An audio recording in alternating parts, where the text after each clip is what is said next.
Assalamualaikum warahmatullahi wabarakatuh. Perkenalkan, nama saya Indira Kartika Dewi dari kelas Pancasila D, ingin memaparkan materi ulangan tengah semester saya mengenai penerapan nilai-nilai Pancasila dalam kehidupan sehari-hari. Dalam hubungannya, nilai-nilai Pancasila ini dalam kehidupan kita yaitu sangat erat dalam pedoman hidup kita sebagai warga negara Indonesia. Dengan adanya 6 kepercayaan yang sudah diakui di Indonesia ini, yaitu ada Islam, Protestan, Katolik, Hindu, Buddha, dan Konghucu, kita terbiasa akan perbedaan ini. Sehingga kita sudah terbiasa hidup berdampingan di kehidupan sehari-harinya.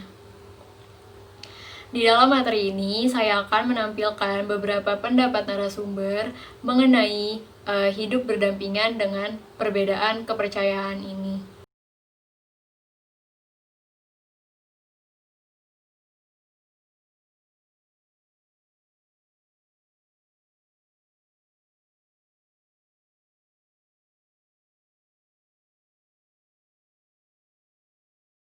Di sini saya juga akan menanyakan mengenai rumah ibadah.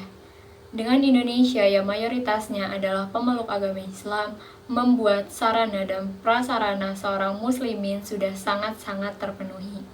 Tetapi di balik itu semua, masih adanya tidak meratanya pembangunan rumah ibadah bagi kelima agama minoritas yang berada di Indonesia ini.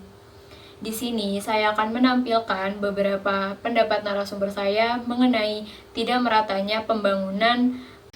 Sulitnya pembangunan bagi rumah ibadah minoritas ini diakibatkan karena sulitnya mendapatkan izin dari masyarakat dan pemerintahan setempat. Dalam kejadian ini, sangat-sangat disayangkan karena kita hidup berdampingan dengan kepercayaan yang berbeda-beda. Namun keadilan dan toleransi sangat minim bagi kaum minoritas. Kita tidak bisa memaksakan kepercayaan seseorang untuk selalu sama dengan kita dan membuat mereka tidak mentaati kepercayaannya dengan tidak membantu mereka dalam membangun rumah ibadah mereka untuk beribadah dengan baik dan benar. Minimnya rumah ibadah kaum minoritas membuat banyak masyarakat selain pemeluk agama Islam kesulitan dalam melakukan ibadahnya. Sulitnya akses dalam perizinan pembangunan rumah ibadah membuat kaum minoritas ini terpaksa mengadakan kegiatan ibadah di tempat-tempat seperti ruko-ruko, hotel, bahkan mereka terpaksa beribadah di pusat kota yang lokasinya sangat jauh dari kediaman mereka. Dengan adanya persyaratan dokumen persetujuan warga setempat untuk membangun sebuah rumah ibadah dari kelima agama minoritas ini membuat banyak sekali rumah ibadah ini yang gagal dibangun, bahkan sampai ada lahannya pun disegel oleh warga setempat karena tidak ada persetujuan atau bahkan warganya sangat-sangat menolak adanya rumah ibadah lain. Dengan kita terpaku oleh peraturan ini atau bahkan minoritas harus lebih banyak anggotanya di tempat tersebut, menurut saya ini sangat-sangat tidak adil. Mengapa? Karena dari persentase masyarakat Indonesia saja mayoritasnya adalah pemeluk agama Islam. Jadi tidak mungkin atau bahkan sangat kecil kemungkinan bahwa agama minoritas ini dapat membangun rumah ibadahnya sendiri di sekitar rumahnya. Padahal sudah jelas bahwa dalam Pancasila dan perundang-undangan kita harus menghormati hak-hak dan kewajiban umat beragama. Mengapa kita tidak bisa menerapkannya dalam kehidupan sehari-hari kita?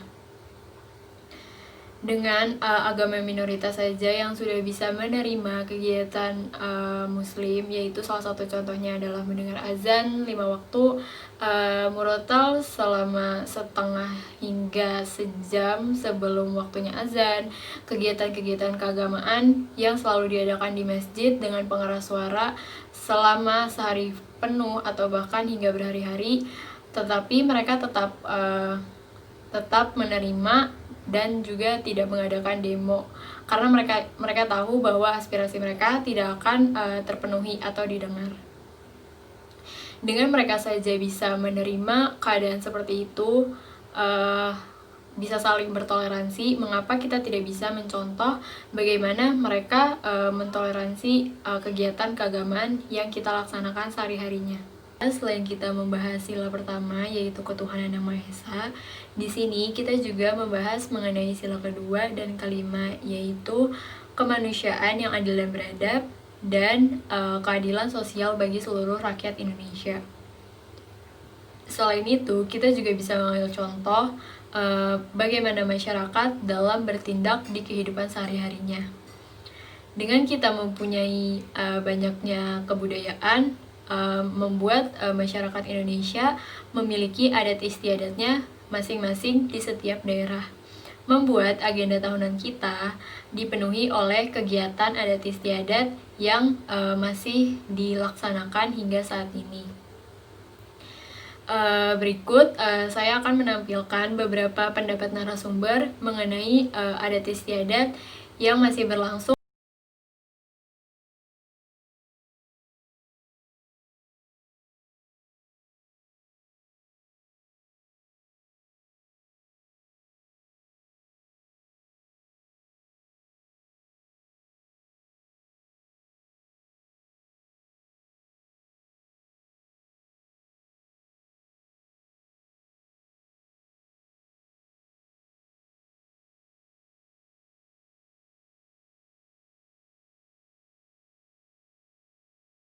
Dalam hal ini, masih banyak kaum milenial yang tetap peduli terhadap kegiatan kebudayaan yang sampai sekarang masih diadakan.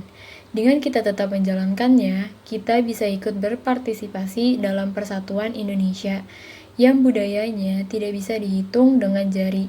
Dan juga ini wujud kita terhadap kaum milenial untuk melestarikan bagi anak cucu kita nanti, yang senantiasa menjalankan tradisi yang sudah lama diadakan.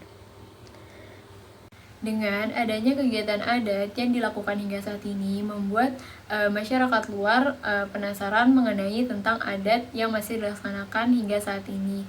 Jadi mereka itu ingin mengikuti kegiatan adat tersebut dari awal acara hingga akhir acara.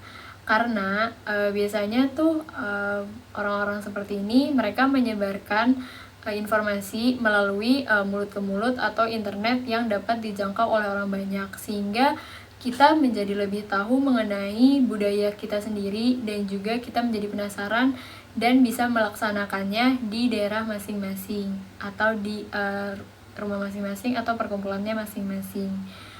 Jadi semakin orang penasaran dan semakin banyak orang-orang yang mengenal budaya tersebut. Sekian dari saya, kurangnya mohon maaf. Wabillahi taufiq wal hidayah. Wassalamualaikum warahmatullahi wabarakatuh.